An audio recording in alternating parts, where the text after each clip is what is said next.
Welcome to our channel study with Ankita. So guys, जैसा कि आपको पता है ये टेस्ट सीरीज़ हमने जो है वो जेबीटी कमीशन 2026 के लिए शुरू की है। और आज का हमारा टॉपिक है भक्ति आंदोलन। ये टॉपिक जो है वो सभी जो भी आने वाले एग्ज़ाम हैं उनमें पूछा जा सकता है और मोस्ट इम्पॉर्टेंट टॉपिक है। आइए देखते हैं। छठी शताब्दी में भक्ति आंदोलन की शुरुआत तमिल क्षेत्र से हुई जो कर्नाटक और महाराष्ट्र में फैल गई। भक्ति आंदोलन का विकास जो है वो 12 अलवार वैष्णव संतों ने और 63 जो थे वो नयनार शैव संतों ने किया है। फर्स्ट क्वेश्चन है, नयनार के भक्ति गीतों को किसमें संकलित किया गया? ऑप्शन ए है देवाराम में, ऑप्शन बी है देश राम में, ऑप्शन सी है सूरसागर, ऑप्शन डी है कोई नहीं। तो नयनार के जो भक्ति गीतों को संकलित किया गया है वो किया गया है देवाराम में। ऑप्शन ए राइट है। नेक्स्ट क्वेश्चन है, छठी शताब्दी में भक्ति आंदोलन की शुरुआत कहाँ से हुई? ऑप्शन ए है तमिल से, बी राजस्थान, सी बिहार और डी कोई नहीं। तो मैंने फर्स्ट में आपको इंट्रो में ये बताया था कि छठी शताब्दी में भक्ति आंदोलनों की शुरुआत जो है वो तमिल क्षेत्र कर्नाटक और महाराष्ट्र से हुई थी। ऑप्शन ए राइट है। नेक्स्ट क्वेश्चन है, पल्लव के राजा महेंद्र वर्मन को शैव धर्म स्वीकार करवाया किस शैव संत ने? ऑप्शन ए है अपार, बी चंडीदास, सी रामानंद और डी तुलसीदास। तो पल्लव के राजा महेंद्र वर्मन को शैव धर्म स्वीकार जो करवाया था वो करवाया था अपार शैव ने। ऑप्शन ए राइट है। नेक्स्ट क्वेश्चन है, विठोबा पंथ के संत और उनके अनुयायी क्या कहलाते थे? ऑप्शन ए है वरकरी या तीर्थयात्री पंथ, बी धर्म भक्त, सी विठोबा पंथ, सी कोई नहीं। तो विठोबा पंथ के संत और उनके अनुयायी जो कहलाते थे वो कहलाते थे वरकरी या फिर तीर्थ यात्री पंथ। ऑप्शन ए राइट है। नेक्स्ट क्वेश्चन है, दक्षिण भारत से उत्तर भारत भक्ति आंदोलन कौन लाया? ऑप्शन ए है रामानंद, बी चंडीदास, सी अपार, डी रामपाल। तो दक्षिणी भारत से उत्तर भारत जो भक्ति आंदोलन लाया था वो थे रामानंद जी। ऑप्शन ए राइट है। नेक्स्ट क्वेश्चन है, बंगाल में कृष्ण भक्ति की आरंभिक प्रतिपादकों में कौन कौन था? ऑप्शन ए है विद्यापति ठाकुर, ऑप्शन बी है चंडीदास, ऑप्शन सी है ए और बी बोथ, ऑप्शन डी है रामानंद।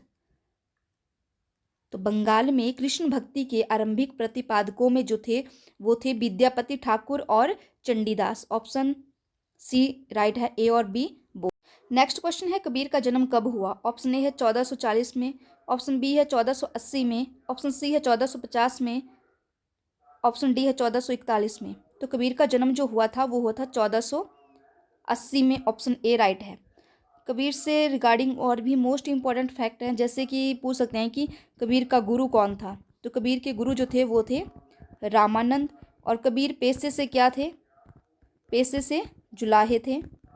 नेक्स्ट क्वेश्चन है, सिकंदर लोदी के समकालीन संत कौन थे? ऑप्शन ए है कबीर, बी रामानंद, सी शंकरदेव, डी रविदास। तो सिकंदर लोदी के जो समकालीन संत थे वो थे कबीर। ऑप्शन ए राइट है। नेक्स्ट क्वेश्चन है, नानक किस सूफी संत से प्रभावित थे? ऑप्शन ए है बाबा फरीद, बी उदासीस, सी रामानंद और डी कोई नहीं। तो नानक जो थे वो बाबा फरीद सूफी संत से प्रभावित थे। ऑप्शन ए राइट है। जब बात गुरु नानक जी की हो रही है तो इनसे रिलेटेड जो भी मोस्ट इम्पॉर्टेंट फैक्ट है उनको हम जान लेते हैं, जैसे कि इनका जन्म। तो गुरु नानक जी का जो जन्म है वो हुआ था 1469 में और कहाँ हुआ था? तलवंडी में। और इनकी मृत्यु जो है वो हुई थी 1538 में करतारपुर में।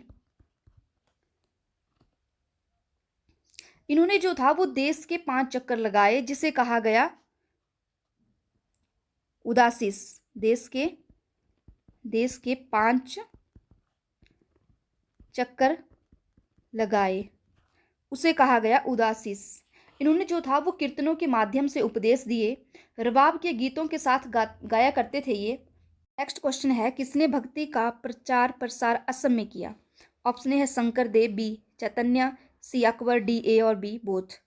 तो भक्ति में जो असम में जो था भक्ति का प्रचार प्रसार किया था वो किया था शंकर देव ने। ऑप्शन ए राइट है। नेक्स्ट क्वेश्चन है, रामानंद किसके शिष्य थे? ऑप्शन ए है रामानुज के, बी चैतन्य के, सी कबीर के और डी पीपा के। तो रामानंद जो शिष्य थे वो थे रामानुज के। ऑप्शन ए राइट है। पीपा जो थे वो पेशे से क्या थे? पीपा जो क्या थे? ये राजपूत थे। और कबीर क्या थे? मैंने आपको पहले बताया कि कबीर जुला थे।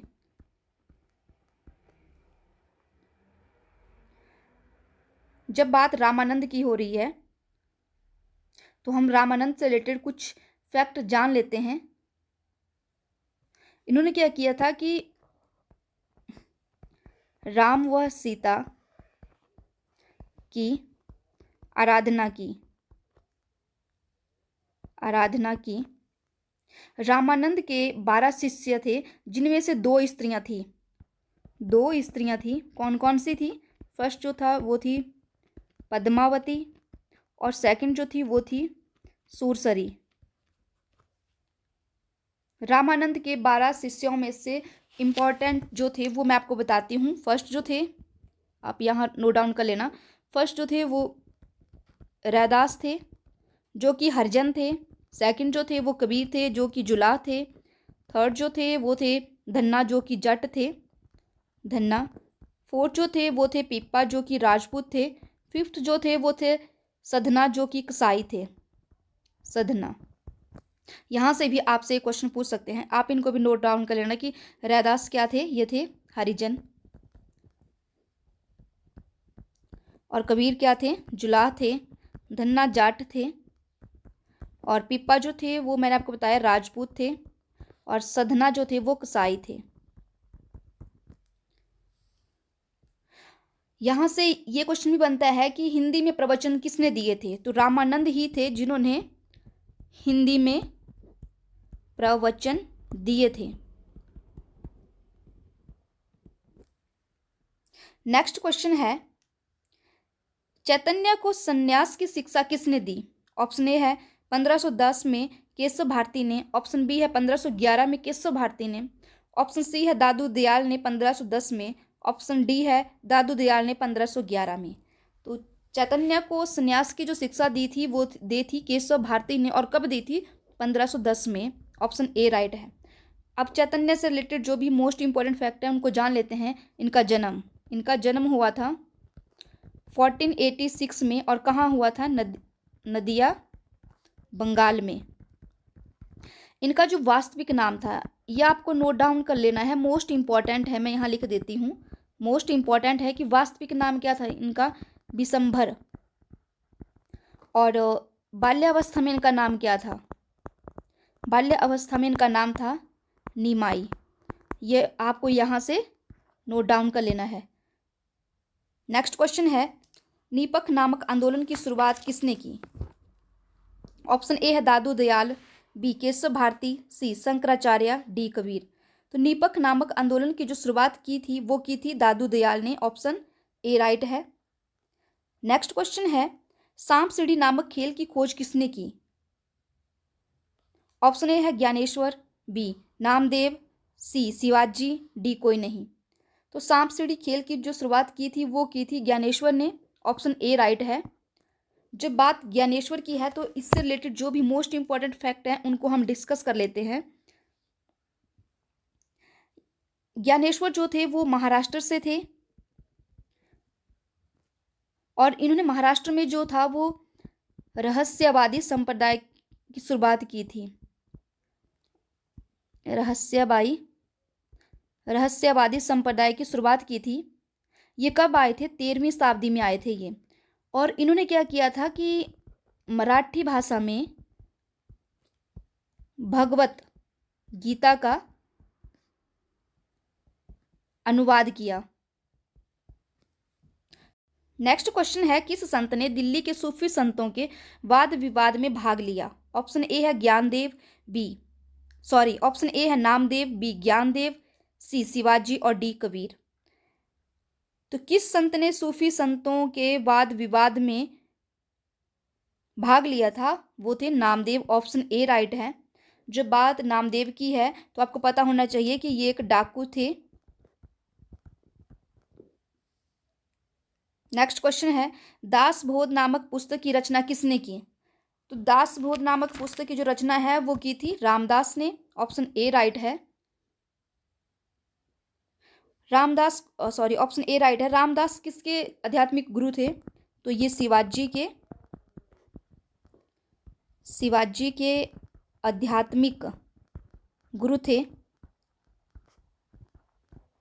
नेक्स्ट क्वेश्चन है, कुरान की रूढ़िवादी व्याख्या क्या कहलाती है? ऑप्शन ए है शरीयत, ऑप्शन बी है तरीकत, ऑप्शन सी है कुरान, ऑप्शन डी है ए एंड बी बोथ। तो कुरान की जो रूढ़िवादी व्याख्या है वो कहलाती है शरीयत, ऑप्शन ए राइट है। तो यहाँ से क्वेश्चन ये बनता है कि कुरान की उदारवादी व्याख्या फिर क्या कहलाती है? कुरान की उदारवादी व्याख्या, तो कुरान की उदारवादी व्याख्या कहलाती है तरीकत। नेक्स्ट क्वेश्चन है, सबसे प्राचीन सूफी सिलसिला कौन सा है? ऑप्शन ए है चिश्ती संप्रदाय, बी भक्ति संप्रदाय, C A and B both, D कोई नहीं।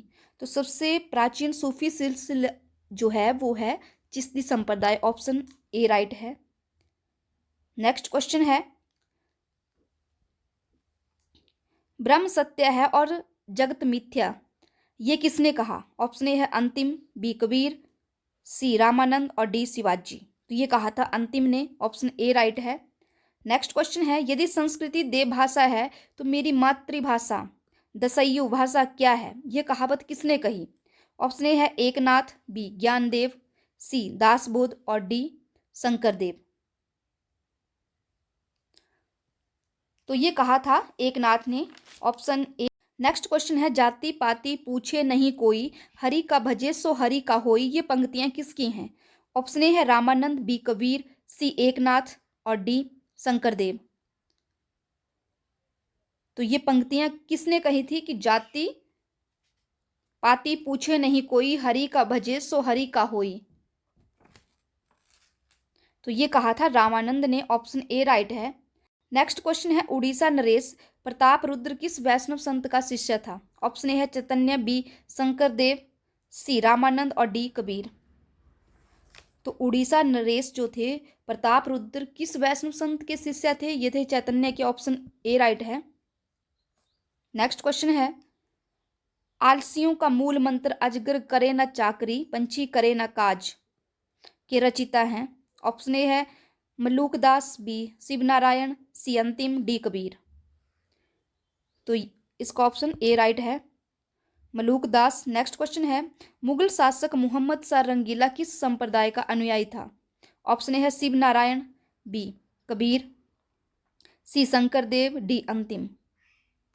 तो मुगल शाह जो शासक था मोहम्मद शाह रंगीला, वो शिवनारायण संप्रदाय के अनुयायी थे, ऑप्शन ए राइट है। नेक्स्ट क्वेश्चन है, ब्रह्म सत्य है और सत्य मिथ्या, यह किसके कहावत है? ऑप्शन ए है अंतिम, बी कबीर, सी शिवनारायण, डी शंकरदेव। तो ये कहा था अंतिम ने, ऑप्शन ए राइट है। नेक्स्ट क्वेश्चन है, निलंबकाचार्य किसके समकालीन थे? ऑप्शन ए है रामानुज के, बी कबीर के, सी रामानंद के और डी शिवाजी के। तो एग्जाम आपसे यहाँ से ये भी पूछ सकता है कि निलंबकाचार्य कहाँ से रिलेटेड हैं, और इनसे रिगार्डिंग और भी क्वेश्चन एग्जामिनर आपसे कर सकता है। तो फर्स्टली आपको ये पता होना चाहिए कि निलंबकाचार्य जो थे वो रामानुज के समकालीन थे, और ये जो थे वो अवतारवाद में विश्वास रखते थे, और इन्हें जो है वो सुदर्शन चक्र का अवतार माना जाता है। नेक्स्ट क्वेश्चन है, चैतन्य प्रभु का वास्तविक नाम था? ऑप्शन ए है बिशंभर, बी निमाई, सी चैतन्य, डी कबीर। तो चैतन्य प्रभु का जो वास्तविक नाम था वो बिशंभर था, ऑप्शन ए राइट है।